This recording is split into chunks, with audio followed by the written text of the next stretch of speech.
여호와께서 모세에게 말씀하여 이르시되 너는 이스라엘 자손에게 또 이르라. 그가 이스라엘 자손이든지 이스라엘에 거류하는 거류민이든지 그의 자식을 몰렉에게 주면 반드시 죽이되 그 지방 사람이 돌로 칠 것이요 나도 그 사람에게 진노하여 그를 그의 백성 중에서 끓이리니 이는 그가 그의 자식을 몰렉에게 주어서 내 성소를 더럽히고 내 성호를 욕되게 하였습니다. 그가 그의 자식을 몰렉에게 준 것을 그 지방 사람이 못 본 채 하고 그를 죽이지 아니하면 내가 그 사람과 그의 건속에게 진노하여 그와 그를 본받아 몰렉을 음란하게 섬기는 모든 사람을 그들의 백성 중에서 끊으리라. 접신한 자와 박수무당을 음란하게 따르는 자에게는 내가 진노하여 그를 그의 백성 중에서 끊으리니 너희는 스스로 깨끗하게 하여 거룩할지어다. 나는 너희 하나님 여호와이니라. 너희는 내 규례를 지켜 행하라. 나는 너희를 거룩하게 하는 여호와이니라. 만일 누구든지 자기의 아버지나 어머니를 저주하는 자는 반드시 죽일지니 그가 자기의 아버지나 어머니를 저주하였은즉 그의 피가 자기에게로 돌아가리라. 누구든지 남의 아내와 간음하는 자 곧 그의 이웃의 아내와 간음하는 자는 그 간부와 음부를 반드시 죽일지니라. 누구든지 그의 아버지 아내와 동침하는 자는 그의 아버지의 하체를 범하였은즉 둘 다 반드시 죽일지니 그들의 피가 자기들에게로 돌아가리라. 네, 오늘 함께 나눌 말씀의 제목은 제사장 나라의 법칙, 제사장 나라의 법칙이라는 제목으로 함께 말씀 나누도록 하겠습니다. 자, 오늘 여러분이 읽으신 말씀을 보시면 1절에서 5절까지는 특별히 다른 신이 아니고 몰렉신 숭배에 대한 금지가 나옵니다. 그리고 6절에서 9절은 접신에 대한 금지가 나오고 10절에서 16절은 부정한 성관계를 금지하는 이 세 가지 내용으로 이루어져 있습니다. 그런데 이 부분에서 학자들이 굉장히 난해하게 생각하는 부분이 뭐냐면 부정한 성관계와 접신 관행을 금지하는 내용 사이에 왜 갑자기 몰렉신을 숭배하는 것에 대한 금지가 나오냐라는 거예요. 이 상관없어 보이는 이 세 주제 사이에 도대체 어떤 연결고리가 있는 것인가. 그런데 우리가 몰렉신이 오늘 말씀에 나오는 이 몰렉신이 어떤 신인지 알게 되면 이 세 주제 사이에 굉장히 중요한 상관관계가 있다는 사실을 우리가 알게 됩니다. 그래서 오늘 설교를 할 때 먼저는 몰렉신이 어떤 신인지에 대해서 밝히고 그것이 어떤 의미를 가지는지 먼저 좀 나누고자 합니다. 2절 3절입니다. 너는 이스라엘 자손에게 또 이르라. 그가 이스라엘 자손이든지 이스라엘에 거류하는 거류민이든지 그의 자식을 몰렉에게 주면 반드시 죽이되 그 지방 사람이 돌로 칠 것이요 나도 그 사람에게 진노하여 그를 그의 백성 중에서 끊으리니 이는 그가 그의 자식을 몰렉에게 주어서 내 성소를 더럽히고 내 성호를 욕되게 하였습니다. 아멘. 자, 성경에 기록된 그 몰렉에 대한 하나님의 반응을 살펴보면 하나님이 몰렉을 굉장히 혐오하십니다. 그런데 이제 더 정확하게 얘기하면 여러분 몰렉이라는 신은 없는 거예요. 우상이기 때문에 몰렉이라는 이 신 자체는 실체가 아닌데 그러면 하나님이 정말 혐오하시는 게 뭐냐면 몰렉을 신이라고 섬기면서 그 신을 향해서 예배하고 있는 그 사람들의 가치관과 그 사람들의 목적을 너무너무 혐오하시는 거예요. 그러니까 왜 그런가라고 하면 여러분 아셔야 되는 게 뭐냐면 그가 섬기는 신과 그들이 행하는 예배 사이에는 언제나 상관관계가 있어요. 예를 들어서 그들이 섬기는 신이 음란하면 그들의 예배는 반드시 음란해요. 그런데 그들의 신이 폭력적이면 반드시 그들의 예배는 폭력적이에요. 그런데 오늘 이 몰렉이란 신이 어떤 신이었냐? 굉장히 잔인한 신이었습니다. 그래서 여러분 이들의 예배가 대단히 잔인한 요소가 있었어요. 그러면 이제 그게 뭔가? 여러분 기록을 보면 이 몰렉 신에 대한 이제 제사를 드릴 때 몰렉 신의 제사가 하이라이트가 있어요. 그게 뭐냐면 인신 제사의 과정이 있었는데 여러분 이 인신 제사라는 것은 사람의 죽음을 신에게 바치는 거거든요. 그런데 몰렉 신이 유일하게 받는 사람이 누구냐? 누군가의 자식이에요. 그런데 여러분 이 인신공양하는 이 방식이 굉장히 잔인합니다. 이 몰렉 신상을 보면 이 몰렉 신상이 어떤 모양을 하고 있냐면 이 몰렉 신상이 두 팔을 벌리고 있어요. 이제 뭔가를 이제 받겠다는 듯이 두 팔을 이제 벌리고 있는 거죠. 근데 특이한 것은 두 팔을 벌리고 있는 몰렉 신상의 가슴 부위에 이 가슴 부위가 뻥 뚫려 있어요. 뻥 뚫려 있고 여기에 열고 닫을 수 있는 문이 있습니다. 그럼 여기서 이제 뭘 하느냐? 이 뻥 뚫려 있는 가슴 부위에다가 뭐 이렇게 불을 피울 수 있는 재료를 넣는 거예요. 꽉 채워요. 그리고 제사의식을 하는 내내 하는 게 뭐냐면 그 가슴팍에 불을 지펴가지고 신상을 굉장히 뜨겁게 만듭니다. 그러면 시간이 지났을 때 그 신상이 벌겋게 달아오르면서 최고로 뜨거운 상태가 되거든요. 그러면 그때 하는 행동이 뭐냐? 활짝 걸린 상태로 있는 신상의 팔 부위에 저항할 힘이 전혀 없는 어린아이를 거기다가 올려놔요. 벌겋게 이제 달아 올라와 있는 신상 위에. 그러면 그 아이가 팔 위에서 여러분 얼마나 고통스럽겠어요. 얘가 그 신상 위에서 뻘겋게 이제 익어가면서 이 아이가 엄청나게 울겠죠. 그러면 이 아이의 울음소리를 사람들이 듣지 못하도록, 특히 이 아이를 인신공양하는 그 부모가 듣지 못하도록 어떻게 하냐면은 북소리를 계속 내는 거예요. 둥둥둥둥둥둥둥 하면서. 그러고 그 북소리에 아이의 울음소리가 묻히면서 그 아이가 그 신상 위에서 타 죽어가는 거예요. 굉장히 잔인하죠. 그러면 이제 궁금한 건 이겁니다. 여러분, 사람이면 몰렉신을 섬기는 그 사람들도 부성애가 있을 거고 모성애가 있을 거잖아요. 여러분, 그 사람들이 자식이 귀하지 않겠습니까? 그런데 도대체 그 부성애와 모성애를 억누르고 그 자식을 몰렉신에게 산채로 태워가면서 바칠 때 그들이 뭘 얻기 위해서 그렇게 바치냐라는 거예요. 여러분, 몰렉신이라는 게 도대체 우리에게 뭘 주길래 그들이 몰렉신에게 자식까지 바치냐라는 거죠. 그런데 여러분, 몰렉신상의 모양을 보면 그 정체가 드러납니다. 그게 뭐냐면 흥미로운 게 몰렉신의 몸통은 사람이에요. 머리가 뭔지 아세요? 머리가 황소예요. 그러면 여러분, 이게 의미하는 건 뭐냐면 여러분, 이 당시 가나안 근동 지방에서 황소가 상징하는 게 뭐냐면 힘과 장엄함의 상징이에요. 즉 너희가 몰렉처럼 힘과 장엄함을 갖고 싶냐? 그러면 몰렉을 섬기라는 거예요.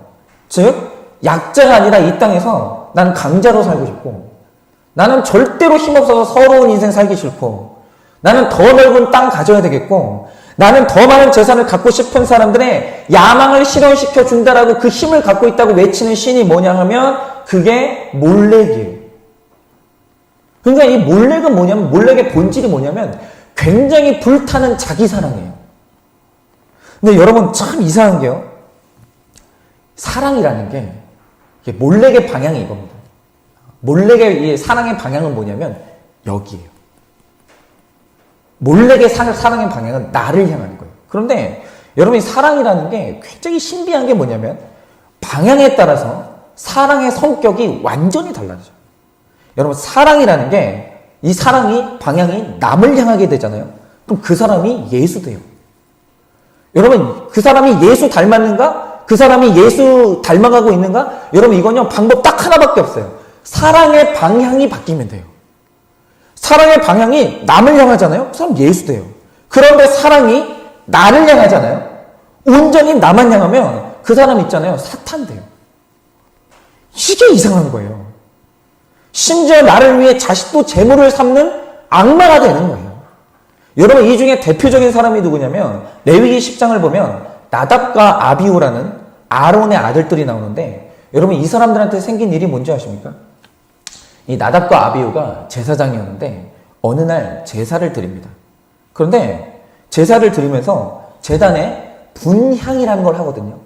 그러니까 하나님이 정하신 향기를 드리는 시간이 있어요. 그런데 어느 날 여호와께서 명령하지 않은 다른 불을 드려요. 그러자 그 자리에서 하나님의 진노로 나답과 아비후가 타 죽게 됩니다. 그런데 여기서 이제 제가 궁금한 건 이거예요. 그게 뭐냐면 여러분, 제사장이라고 하면 제사법에 능통한 사람들이에요. 그런데 여러분, 제사를 한두 번 드린 게 아니고 이전에도 제사를 드렸을 텐데 왜 오늘 뜬금없이 다른 불을 드리다가 쓸데없이 죽냐라는 거예요. 여러분, 왜 이렇게 됐을까요? 왜 나답과 아비후가 갑자기 질서를 어기고 그렇게 다른 불을 드렸을까요? 여러분, 우리가 그 원인을 어디서 찾을 수 있는지 아세요? 아버지 아론에게서 찾을 수 있는 거예요. 여러분, 이들의 아버지인 아론이 어떤 사람이었습니까? 여러분, 아론이요, 인정 중독이 있는 야망의 사람이었어요. 그래서 아론이 그 일생 가운데서 일어났던 사건이 뭔지 아십니까? 자, 모세가 율법을 받기 위해서 어느 날 시내 산을 올라갑니다. 그리고 나서 율법을 받는 동안 40일 동안 자리를 비워요. 그런데 그러자 불안해진 백성들이 갑자기 이제 지도자가 없어지니까 그러면 아론 당신이 우리의 지도자가 되어달라고 그렇게 요청을 합니다. 그런데 여러분 생각해 보세요.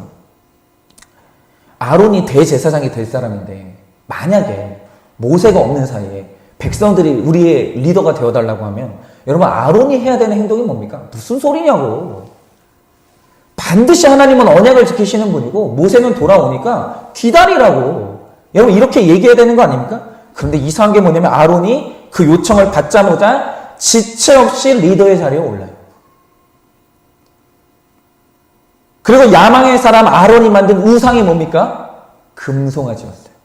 여러분 이게 뭘 의미합니까? 사실 그가 숨기고 있었지만 마음으로는 모세의 자리를 탐하고 있었던 거예요.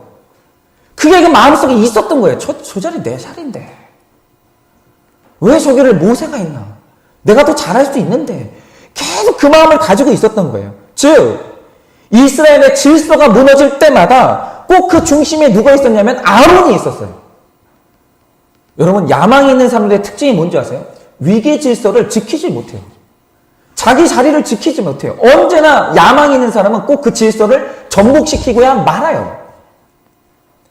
그 야망이 자꾸 질서를 대적하게 만드는 거예요. 결국 아론의 아들들이 왜 죽었냐라고 하면 아버지가 보여준 그 인생 있죠. 끝내 내려놓지 못한 그 몰렉신앙. 그 몰렉신앙 때문에 그 자녀들도 질서 어기는 법을 배워서 자기 멋대로 질서를 어기고 그 제사를 드리다가 불타서 죽은 거예요. 여러분 언제나 문제는 없고요. 문제 부모만 있는 거예요. 여러분 바로 이겁니다. 야망은 반드시 누군가의 희생을 요구해요. 그런데 이 야망이 누구의 희생을 요구합니까? 나의 희생이 아니라 너의 희생을 요구해요. 그렇기 때문에 야망의 불로 달궈진 몰렉신을 섬기는 사람 주변에는 언제나 희생하고 있는 배우자가 있고 언제나 희생된 자녀가 있고 언제나 희생된 직원들의 눈물과 신음소리로 가득해요. 그런데 성경을 보면 몰렉 신상과 정반대의 형태의 하나의 신상이 나와요. 그게 뭡니까? 바로 그게 교회예요. 여러분 성경이 제시하는 교회의 모양이 뭔지 아십니까? 재밌는 건 뭐냐면 여러분 몰렉의 몸통이 뭐라고 그랬죠? 사람이에요. 그런데 교회의 몸이 뭔지 아십니까? 교회의 몸도 사람이에요.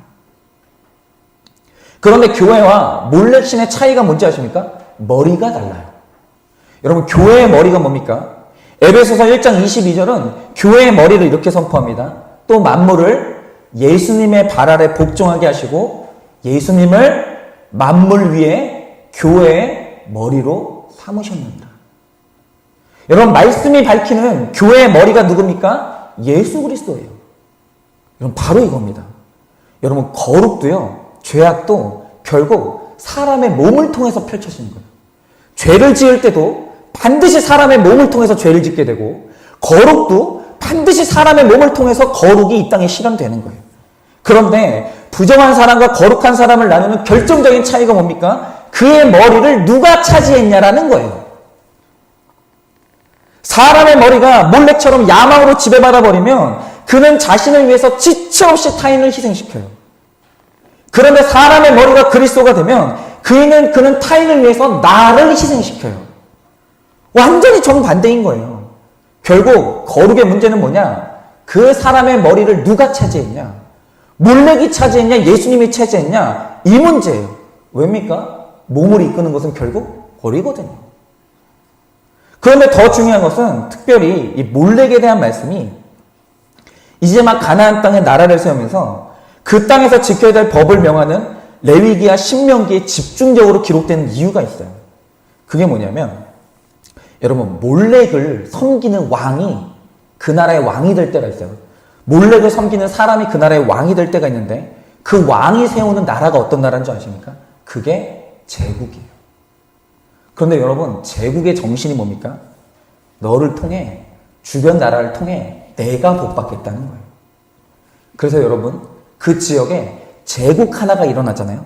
그러면 그 땅 주변 땅이 쑥대밭이 됩니다. 여러분 제국 하나가 일어나면 이상한 게 뭐냐면 제국이 하나 일어나잖아요. 그럼 그 주변의 모든 사람들이 다 노예가 돼요. 그리고 제국 하나가 일어나면 그 땅은 먹을 게 넘쳐나는데 나머지 땅은 다 황폐해져요. 여러분, 복의 방향이 나를 향하는 거예요. 제국의 복의 방향은 오직 나 하나예요. 그런데 하나님께서 나라 하나를 세우셨어요. 근데 그 나라가 이스라엘이었는데 여러분, 그 이스라엘이라는 나라가 어떤 나라였습니까? 하나님이 말씀하시는 바 제사장 나라였어요. 그런데 여러분, 제사장 나라의 원리가 뭡니까? 창세기 12장 2절 3절을 보면 하나님은 아브라함에게 그가 세우실 나라의 비전을 주시는데 제사장 나라는 복의 방향이 제국하고 완전히 정반대예요. 여러분, 이렇게 말씀하십니다. 내가 너로 큰 민족을 이루고, 근데 여기서 제가 이제 말씀을 드릴 때 내가 너로 할 때 그 너에 여러분 이름을 넣으시면 좋아요. 내가 너로 큰 민족을 이루고 내게 복을 주어 내 이름을 창대하게 하리니 너는 복이 될지라. 너를 축복하는 자에게는 내가 복을 내리고 너를 저주하는 자에게는 내가 저주하리니 땅의 모든 족속이 너로 말미암아 복을 얻을 것이니라. 여러분, 지금 이 말씀에서 복의 방향이 어딘지 아시겠어요? 이 말씀에서 하나님은 아브라함에게 너는 복이 되라고 해요. 여러분, 그리스도인의 최종 목적이 뭔지 아십니까? 여러분, 한 사람 한 사람의 복 그 자체가 되는 거예요. 여러분, 저는요, 제가 복이 되기 원해요. 그리고 하나님이 여러분에게 계획하신 바가 뭐냐면 여러분은 걸어다니는 복이 되어야 돼요. 그런데 여러분, 너는 복이 될지라 라는 이 말의 뜻이 뭡니까? 예수님처럼 내가 희생해서 다른 사람들에게 복을 나누어주는 사람이 되라는 거예요. 여러분, 이게 바로 제사장의 사역이에요. 그런데 여러분, 제사장 나라의 신비가 뭔지 아세요? 예를 들어서 이런 거죠. 이제 이 가치관이 우리 한일교회에 가득해가지고 한일교회는 기도할 때마다 기도하는 제목이 뭐냐면 하나님, 저 집사님 복받게 해주세요. 하나님, 저 집사님 자녀 제발 잘 되게 해주세요. 여기 기도할 때마다 우리가 서로를 위해서 중보를 해주는 거예요. 그러니까 나 복받는 기도를 하는 게 아니라 우리가 자꾸 너 복받으라고 하는 거예요. 만날 때마다 너 복받으라고 말을 하는 거예요. 그런데 이상한 게 뭐냐면 서로가 네가 복받아야 돼, 네가 복받아야 돼, 네가 복받아야 돼라고 하면 여러분, 결국 그 복이 돌고 돌다가 누구에게 돌아온 줄 아세요? 나한테 돌아와요. 여러분, 이게 바로 제사장 나라의 시스템이에요. 그런데 제가 이런 말씀 드리면 있잖아요. 아직 성화가 덜 되신 분들은 꼭 이런 걱정하시는 분이 있어요. 다른 사람은 다 밥그릇, 자기 밥그릇 챙기는데 나만 남의 복 빌어주다가 나만 손해보는 거 아닌가. 이런 생각하시는 분들이 있을 수 있어요. 그런데 여러분, 성경이 약속하는 게 뭡니까? 자, 들어보세요. 내가 남에게 막 복을 빌어주잖아요. 복을 빌어주는데 여러분, 내가 복을 빌어주는 그 사람이 복받을 자격이 없을 때가 있어요. 그러니까 언제나 복은 제사장의 마인드를 가진 사람한테 주시는 게 복이지, 여러분, 제국 세우겠다고 하는 사람한테 복을 주시는 일이 없어요. 그런데 내가 어떤 사람한테 복을 빌어주는데 그 사람이 복받을 자격이 없어요. 그럼 성경에 보면 그 빌어진 복이 누구한테 돌아와요? 복을 빌어준 나한테 돌아와요. 여러분, 성경의 원리는 너무너무 철저해서 복 못 받을 사람에게 복이 가는 일이 없어요. 그런 걱정 자체를 하지 마세요. 복은 반드시 누구에게 가느냐? 복을 받을 사람한테만 복이 가요. 그런데 복 받을 사람이 누구예요? 남의 복을 빌어주는 제사장의 직무를 수행하는 바로 그 사람이에요. 그가 바로 복을 받는 거예요. 여러분, 하나님 나라의 시스템은 바로 이거예요. 제사장 나라의 시스템은 이거예요. 이상하죠? 여러분, 보세요. 오병이어의 현장이 일어났을 때, 여러분, 오병이어의 현장에서 여러분, 그 가운데서 일어났던 복의 방향이 어디였어요? 이상한 게 뭐냐면 어린아이가 그거 자기 먹기에도 배부른 양이 아니에요. 오병이어가 뭐예요? 보리떡 5개랑 물고기 2마리예요. 여러분, 보리떡의 특징이 뭐예요? 배가 금방 꺼져요.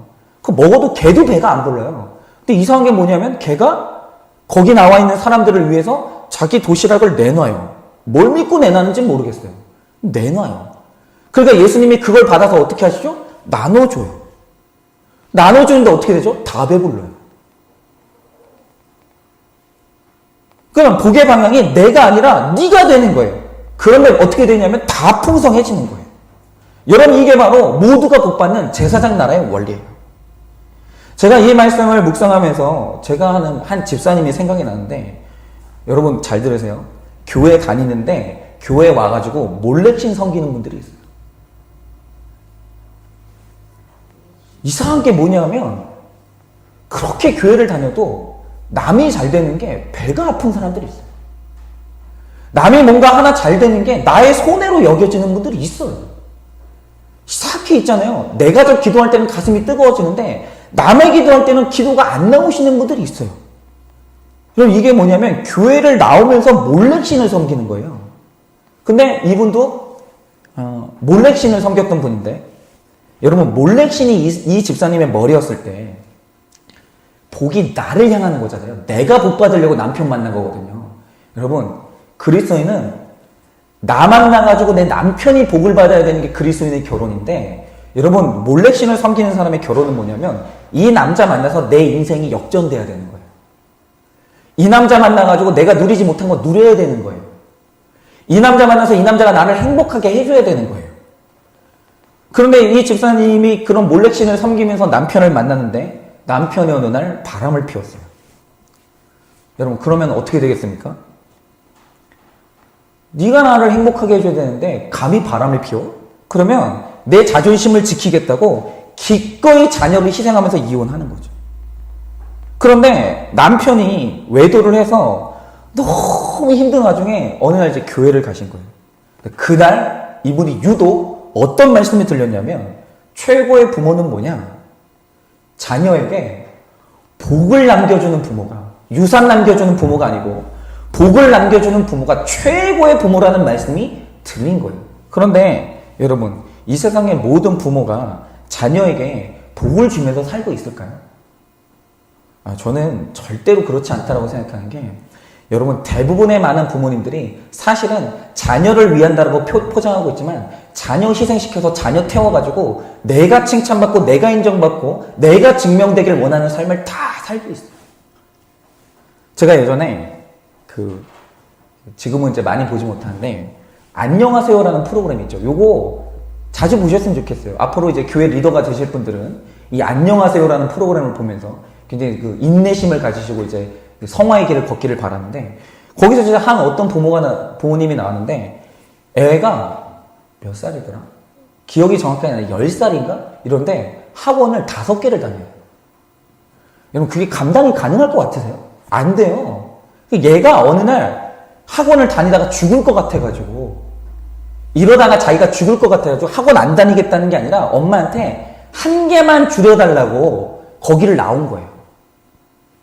그냥 애가 울면서 이제 막 얘기를 하는데 그 운다는 말의 뜻이 뭐냐면 살고 싶다는 거예요. 얘가 죽을 것 같은 거예요. 근데 그 엄마가 그걸 가만히 보면서 애가 울고 있는데 엄마가 있잖아요. 너무 차가워. 그러면서 하는 말이 뭐냐면 안 돼. 그럼 누굴 위한 걸까요? 애는 죽겠다고 살려달라고 외치는데 엄마가 계속 애를 태우는 거예요. 아니야. 근데 말은 애를 위해서라고 하는데 그 애를 위한 게 아니에요. 엄마를 위한 거예요. 다 우리가 어쩌면 이제 그런 인생을 살고 있는데, 그날 이 집사님의 귀에 부모의 인생의 최고의 부모는 자녀에게 복을 주는 부모라는 게 들렸어요. 그 순간 몰래기 지배하던 집사님의 머리를 그리스도께서 완전히 장악을 하셨어요. 그런데 그리스도가 집사님의 머리가 되자마자 어떤 일이 일어난 줄 아세요? 이 말씀을 듣고 심각하게 그 고민을 하신 거예요. 지금 내 상황이 엉망인데,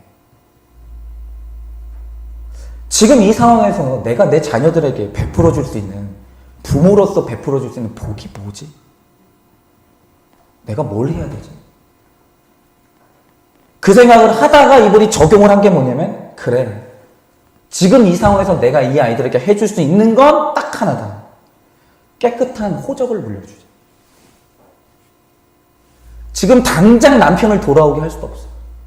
할 수 없는데 일단 지금 이 상황에서 내가 할 수 있는 건 내가 더럽혀지지 않은 깨끗한 호적이라도 물려주자. 그 적용을 하신 거예요. 그러니까 이분이 자존심이 너무너무 상하는데 기꺼이 희생하고 이혼을 안 하신 거예요. 끝내 이혼을 안 하신 거예요. 거기에 더해가지고 나중에 더 기가 막히는 게 뭐냐면 남편이 알고 보니까 외도를 해가지고 혼외자까지 낳은 거예요. 그러자 이분이 어떻게 했냐면 그 아이를 자기 집으로 데려와가지고 호적에 올려가지고 내 자녀로 삼았어요. 왜냐면 그 애가 지금 이혼을 안 한 상태잖아요. 불륜으로 낳은 아이잖아요. 그러면 그 아이 인생이 어떻게 될지 모르겠는 거예요. 그러니까 혼외자로 나온 그 아이 인생을 위해서 이분이 그 아이를 우리 집 호적으로 올린 거예요. 여러분, 이런 희생은요, 그리스도가 그의 머리를 완전히 지배하지 않으면 절대로 할 수 없는 희생이에요. 그런데 이 어머니가요, 생각이 바뀌면서 자녀들한테 계속 복을 나눠주기 시작했어요. 내가 아니라 너희들이 복 받아야 돼. 나는 희생되더라도 너희는 복 받아야 돼. 이러면서 이 어머니가 복의 근원이 되기 시작했어요. 이 어머니가 복 그 자체가 되기 시작했어요. 그러니까 이제 어떻게 됐냐면 원래는 시끄러운 가정에서 진작 자살했을 자녀들이 지금 살아있는 것뿐만이 아니라 이 아이들도 제사장이 돼서 다른 아픔이 있는 아이들에게 생명을 나누어주는 제사장의 역할을 하고 있어요. 그리고 이 집사님의 삶을 보면서 그분의 가족들이 전도돼가지고 굉장히 많은 사람들이 구원을 받았어요.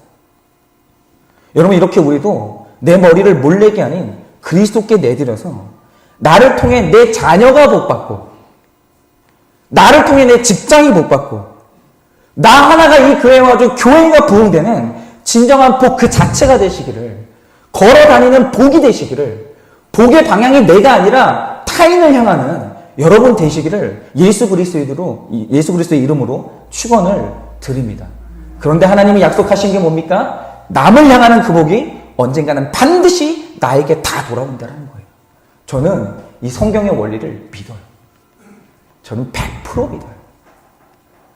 오늘 우리가 다 복의 방향이 내가 아니라 밖으로 향하는 여러분을 되시기를 축복합니다.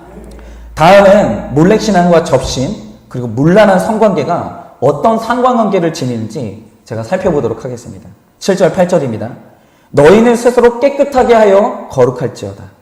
나는 너희의 하나님 여호와이니라. 너희는 내 규례를 지켜 행하라. 나는 너희를 거룩하게 하는 여호와이니라. 여러분, 거룩하다는 게 뭐냐면, 여러분, 다른 거 없습니다. 거룩하다는 게 뭐냐면, 성경을 볼 때 하나님이 강조하시는 숫자가 있어요. 하나님이 믿음과 가정에 대해서 얘기할 때 하나님이 강조하시는 숫자가 있는데, 그게 뭔지 하면 언제나 하나님은 하나를 강조하세요. 하나님은 한 명의 배우자를 강조하시고, 더 강조하시는 건 하나님은 한 하나님만 강조하세요. 그러니까 배우자와 하나님에 대해서는 오직 하나만 허락하세요. 두 개도 안 돼요. 오직 하나만 허락하신 거예요. 그런데 우리가 여기서 한번 생각해보자 이겁니다. 말씀은 우리에게 한 하나님만 믿으라고 요구하고 한 여자와 평생 살으라고 그렇게 요구를 해요. 물론 한 남자와 평생 살아야 되죠. 여러분, 이유가 뭐겠습니까? 이유는 딱 하나예요. 하나로 충분하기 때문이에요. 그리고 하나님이 내게 주신 그 하나를 충만히 누릴 때 거기에서 가장 풍성한 것이 나오신다라고 믿는 것이 바로 그게 거룩이에요. 여러분, 에덴 동산에서 하나님은 아담과 하와에게 충분히 주셨어요. 그런데 여러분, 아담과 하와가 에덴 동산에서 누렸던 여자가 아담이 몇 명이에요? 아니, 제가 어려운 질문 드렸나요? 아담이 에덴 동산에서 누렸던 여자가 몇 명이에요? 한 명. 그런데 아담도 충분하다고 느꼈고 하나님도 충분하다고 말씀하셨어요. 여러분, 아담과 하와가 섬겼던 하나님의 에덴 동산에서 몇 명이었어요? 한 분이었어요. 그런데 에덴 동산에서 부족함이 없었어요. 그런데 여러분, 어느 날 사탄이 와서 던진 메시지가 뭐였습니까? 너 진짜 충분하냐? 그러더니 네가 하나님이 허락하시지 않은 것까지 더 가지면 훨씬 더 행복해질 거라는 메시지를 준 거예요. 그런데 아담과 하와가 속아버린 거예요. 하나로는 충분치 않다는, 이미 자기는 충분하게 누렸는데 하나로는 충분치 않다는 이 말에 속아버린 거예요. 그래서 여러분, 하나를 더 가지려고 했어요. 이때 거룩이 깨지고 그들의 인생이 산산조각이 났어요. 여러분 바로 이겁니다. 하나로 충분하지 않다? 더 가지면 더 행복해진다는 야망으로 경계를 깨트리는 것이 죄예요. 아니 하나 더 갖는 게 뭐가 그렇게 큰 죄예요? 해보십시오. 여러분 한번 해보세요. 여러분 야곱의 인생에서 가장 큰 불행이 뭐였는지 아십니까? 아내를 하나 더 가지기 시작할 때부터 야곱의 인생이 시끄러워지기 시작했어요. 여러분 바로 그 야망이 더 가지고 싶은 그 욕심이 신앙과 음란 그리고 우상숭배가 연결되는 그 지점이에요. 여러분 이스라엘 백성이 그렇게 끊지 못했던 우상숭배의 본질이 뭐예요? 다른 거 아니에요. 하나님을 하나 더 가진 거예요. 여러분 그들이 하나님을 떠난 적이 없었어요. 그들은 늘 하나님을 믿었어요. 여러분 그들이 제사를 거른 적 있는 줄 아세요? 아니요. 제사를 거른 적이 없었어요. 근데 문제는 뭐냐면 하나님만 믿은 적이 없었어요. 그들은 늘 하나님과 함께 신을 한 명 더 가졌어요. 그런데 그렇게 했던 이유가 무엇입니까? 다른 민족을 보면 10개, 20개의 신과 관계를 맺는 넘버 게임을 하면서 더 많은 신과 관계를 가지면 더 강해질 수 있다는 더 강해질 수 있다고 믿으면서 자신 있게 외치는데 문제는 뭐냐면 나는 하나인 거예요. 내 인생 왜 이렇게 바보 같지? 이런 생각을 하는 거예요. 여러분 왜 그런 거 있잖아요. 지금 제가 이제 들은 게 뭐냐면 여러분 사람이 있잖아요. CEO가 되고 어느 이제 분야에 정점이 되잖아요. 그럼 정점에 이른 사람들이 내가 성공했다는 그 사인으로 가지는 게 뭔지 아세요? 그게 바로 세컨드예요. 여러분 남편이 성공하기를 진짜 원하십니까? 그러면 하나 감수하셔야 되는 게 있어요. 뭐냐면 내 남편이 성공하는 순간 여러분 남편이 이제 여러분의 것이 아니에요. 누군가와 공유해야 돼요. 여러분 요즘 세상에 남자가 성공했다는 성공의 사인이 뭔지 아세요? 애인을 거느리고 사는 거예요. 그런데 이상한 게 뭔지 아세요? 남자들마다 딱 그렇게 생각을 해요. 그러니까 남들은 성공했다는 사인으로 막 애인 1, 2, 3 그리고 아내 이렇게 거느리고 살잖아요. 그러면 그러고 살다 보면 어느 날 드는 생각이 뭐냐면 도대체 나는 뭐지? 나는 바보같이 왜 한 명하고 이렇게 살고 있지? 나도 좀 자유롭게 연애하면서 살아야 되는 게 아닌가? 그게 바로 멋있는 인생 아닌가? 여러분 그런 생각이 들어요. 여러분 이 당시 이스라엘 백성들이 가졌던 생각이 이거예요. 다른 나라는 신이 1개, 2개, 3개, 4개, 5개까지 가지면서 10개를 가지면서 그 신하고 더불어서 마음껏 즐기면서 사는데 나는 뭐지? 도대체 여호와라는 신은 신도 나 하나만 믿으라고 하고 일평생 아내도 하나만 가지라고 하는 거예요. 남편도 하나만 가지라고 하는 거예요. 도대체 여호와라는 신을 믿으면 너무 재미가 없는 거예요. 근데 여러분 성경이 강조하는 게 뭐냐면 하나님의 숫자가 아니라 하나님이 전능하시다라는 믿음이에요. 그런데 자꾸 이방인들처럼 많다는 숫자에 현혹이 되면 하나님 한 분으로 충분하다는 게 안 믿어지는 거예요. 여러분 이 불안함이 우상숭배의 본질이에요. 하나로 될까? 여러분 왜 요즘 젊은 세대들이 결혼 안 하는지 아세요?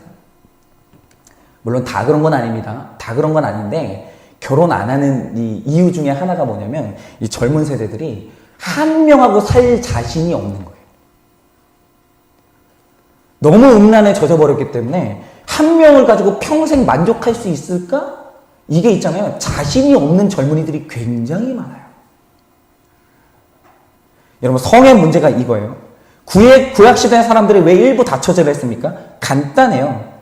성적인 즐거움을 더 많이 즐기기 위해서 일부 다처제를 하기도 했지만 당시에는 많은 자손이 힘의 상징이었거든요. 그런데 많은 자손을 얻는 것이 삶의 목적 중에 하나인데 그러려면 방법이 뭐예요? 몰래의 가치관 안에서는 더 많은 여자랑 성관계를 하면 되는 거예요. 여러분 이게 몰래의 가치관이에요. 그러나 어느 날 하나님께서 그렇게 젖어 살던 사람들에게 아브라함에게 나타나서 하신 말씀이 뭡니까? 내가 하늘의 별과 같이 또 바다의 모래와 같이 수많은 자손 줄게. 수많은 자손. 내가 약속할게. 근데 여러분 그 약속이 실현이 됐어요? 안 됐어요? 됐어요. 여러분, 하나님께서 말씀하신, 아브라함에게 말씀하신 자녀가 어떤 자녀예요? 영적 후사예요. 근데 지금 여러분들이 다 어디서 파생된 자녀들인 줄 아세요? 아브라함의 영적 후사들이에요. 다. 여러분, 우리 믿음의 조상이 누구예요? 아브라함. 우리 그거 상식처럼 알아요. 내 믿음의 조상이 누구냐라고 할 때 우리 상식처럼 아는 게 뭐예요? 아브라함이요. 주일학교 때부터 배우는 거예요. 여러분, 아브라함이요. 전 세계의 역사를 통틀어가지고 수많은 후사들을 남겼어요. 그런데 그렇게 하신 하나님의 방법이 뭡니까? 한 여자. 거룩한 인생. 내가 오직 한 여자 통해서만 그렇게 하겠다는 거예요. 하나님 안에서는 한 여자 사람은 충분하다는 거예요. 여러분, 길고 짧은 건 대봐야 됩니다. 여러분, 거룩하게 사는 사람이 풍성해요. 여러분, 이거 믿으셔야 돼요. 거룩하게 사는 사람이 풍성해요. 그게 하나님의 약속이에요. 그런데 아브라함이 이걸 믿었습니까? 못 믿었습니까? 못 믿었어요. 그래서 그가 첩을 취했어요. 여러분, 첩을 취해가지고 어떻게 됐습니까? 이스마엘이라는 아들을 얻었잖아요. 이스마엘이라는 아들을 얻자마자 아브라함의 인생 가운데 가장 큰 괴로움이 임했어요. 날마다 그 첩하고 정실 부인하고 싸우는 거예요. 그리고 날마다 내 아들하고 이삭하고 이스마엘이 날마다 싸우는 거예요. 그러다가 결국 어떻게 됐어요? 사랑하는 이스마엘을 그냥 내보내야 됐어요.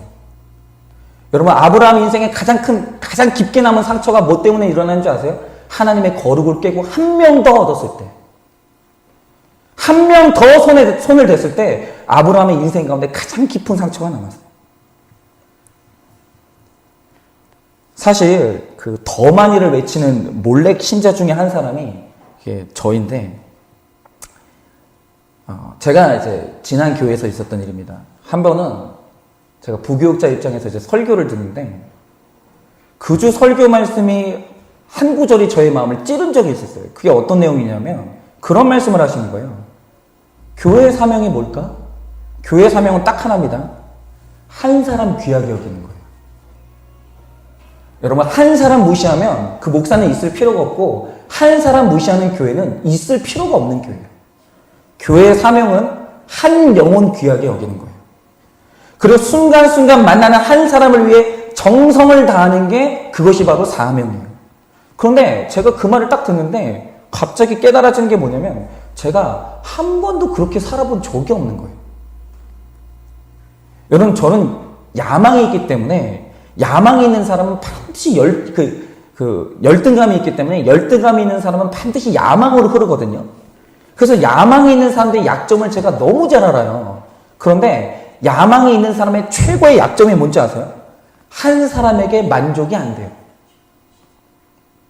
가정에서 그렇다는 건 아니에요. 네. 오해하지 마세요.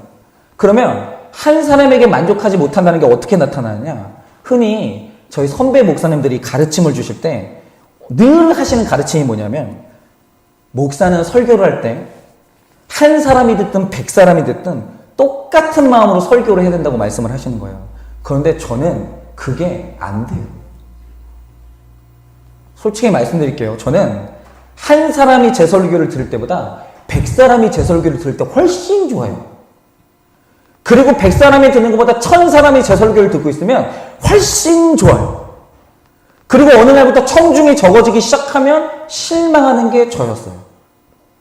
즉, 야망이 있는 사람은요, 숫자에 상관없이 똑같은 마음을 갖게 되는 게 불가능해요. 안 돼요. 여러분, 그게 저예요. 야망이 있는 사람은요, 반드시 숫자가 그 사람을 조종해요. 그리고 야망이 있는 사람의 또 다른 특징이 뭐냐면, 비효율적인 걸 정말 못 참아요. 그냥 더 많이 뛰면 더 많이 얻을 수 있다는 그 공식이 있기 때문에 이런 거죠. 몇 명 앉혀놓고 몇 시간 투자하는 게 저는 너무너무 힘들어요.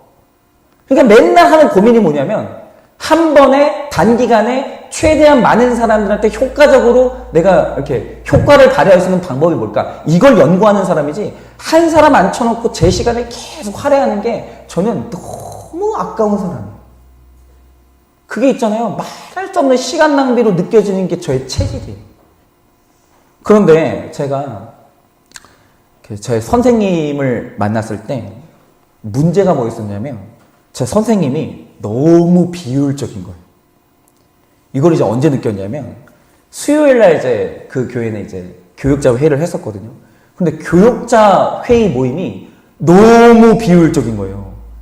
여러분, 거기 모이는, 그때 이제 40명이 모였었는데, 거기 모이는 사람이 전부 사례비 받는 유급사역자들이에요. 그러니까 저는 살면서 사례비를 받는 유급사역자들이 모였을 때 일과 관련 없는 모임을 해본 적이 없어요. 언제나 제가 이렇게 교회에서 사역할 때 유급사역자들이 모인다? 그건 언제나 회의였어요. 어떻게 하면 일 더 잘할 수 있을까? 어떻게 하면 실적 낼 수 있을까? 사역과 관련된 보고하고 사역과 관련된 지침 듣고 그게 아니면 사역과 관련된 교육을 받는 거예요. 그리고 그거 딱 끝나면 칼같이 일하러 가는 거예요. 왜요? 사례비 받잖아요. 낭비가 허용이 안 되는 거예요. 그러니까 제가 그 지난 교회 이제 그 수요일날 첫 사역자 회의를 할 때 당연히 저는 회의한다라고 생각하고 들어갔어요. 그런데 목사님이 40명이 넘는 유급사역자들을 딱 3시간을 앉혀놓더니 일을 안 하는 거예요. 보고도 안 받고 지침도 없어요. 야, 이번 주에 니네 부서 몇 명 나오냐? 묻지도 않아요. 그럼 3시간 동안 뭘 하냐? 계속 나눔을 하는 거예요. 그런데 이 나눔이라는 게 뭐냐면 단순한 게 40명이 넘는 교육자 얘기를 다 들어준 거예요. 여러분, 저는 목사 한 수 받고 사역 시간에 담임 목사님께 사역 보고 말고 제 이야기를 해본 게, 목사님 이번 주는 몇 명 나왔고요. 이번 주에는 제가 뭘 했고요. 이런 사역 보고 말고 제 이야기 있잖아요. 그래, 네 자녀는 요즘 어떠냐? 그래, 너 신앙생활은 요즘 어떠냐? 이렇게 제 이야기를 해본 건 처음이었어요. 그러니까 제 사역 말고 제 이야기를 들어주신 분은 그 목사님이 처음이었어요. 그러니까 목사님이 제 일이 아니고 저한테 집중을 해주시더라고요. 그런데 그렇게 3시간을 낭비한다 할지라도 한 명 한 명을 귀하게 여기는 걸로 충분하다고 믿는 분이었어요. 그러니까 제가 야망 때문에 숫자에서 쫓겨 살다가 한 사람을 귀하게 여기는 게, 한 사람한테 집중하는 게 뭔지를 그때 처음 봤어요. 배운 게 아니고. 말은 많이 들었죠. 한 사람을 귀하게 여겨야 된다, 한 영혼한테 집중해야 된다, 말은 많이 들었죠. 본 적은 없었어요. 근데 처음으로 한 영혼한테 집중하는 걸 처음으로 느껴봤어요. 그런데 신기한 게 뭐냐면, 낭비처럼 보이는 그 시간을 자꾸 우리가 갔는데, 이상한 게 뭐냐면 그 시간에 자꾸 목사들이 깨달음을 얻는 거예요. 여러분, 목사는 상처 있을까요, 없을까요? 있어요. 근데 이상한 게 뭐냐면 그 낭비처럼 보이는 시간에 목사가 자꾸 건강해지는 거예요. 그러니까 한 사람한테 집중을 하는데 거기서 자꾸 있잖아요. 풍성해지는 거예요, 뭐가. 여러분, 바로 이거예요. 여러분, 우리가 하나면 충분한 거예요. 교회가 있잖아요. 한 사람한테 집중해야 되는 거예요. 이상한 게 뭔지 아세요? 한 사람한테 집중하는데 교회는 풍성해져요. 여러분, 마찬가지로 여러분이 한 하나님한테 집중하셔야 돼요. 한 하나님한테 충분하다고 말씀하셔야 돼요. 근데 그 고백이 뭔지 아십니까? 그게 바로 큐티예요. 여러분, 우리가 삶의 패턴이 뭔지 아십니까? 우리는요, 이상한 게 뭐냐면 내가 이제 공부를 해야 되고, 그리고 뭐 시험을 봐야 되고, 뭐 내가 여가 시간을 이제 가져야 되고, 이러면 제일 먼저 줄이는 시간이 뭔지 아세요? 말씀하고 기도 시간 반드시 제일 먼저 줄여요. 그게 이상해요. 여러분, 큐티하는 시간에 공부하고 더 많은 일을 하면 내 성모가 여가 시간을 확보하는 데 도움이 될 수 있어요. 그러나 모든 일을 잠시 내려놓고 사랑하는 하나님의 음성을 듣기 위해 내 시간과 집중력을 큐티에 바치면 그게 뭐냐면 내가 한 하나님으로 충분하다는 고백이에요. 그게 바로 그 고백이에요. 근데 야망이 있는 사람은 그게 안 되는 거예요. 가만히 앉아가지고 큐티가 안 되는 거예요. 하나님으로 충분하다고 하는 그 고백이 안 나오는 거예요. 그러나 여러분, 우리가 한번 경험해 보세요. 내가 말씀 앞에 가만히 앉아서, 기도하는 자리에 가만히 앉아서 나는 믿음으로 하나님 한 분만으로 내 충분하다고 고백할 때 여러분은 반드시 인생의 풍성함을 맛보시게 될 거예요. 이 시간에 말씀을 맺도록 하겠습니다. 여러분은 하나님 한 분으로 충분하십니까? 그리고 또 하나, 여러분은 여러분의 가정, 여러분의 배우자 한 명으로 충분하십니까?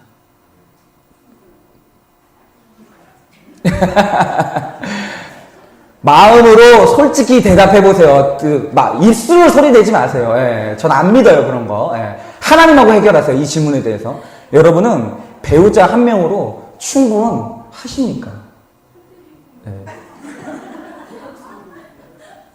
네. 자꾸 들리게 대답하지 마시라니까. 자꾸 들리네. 예.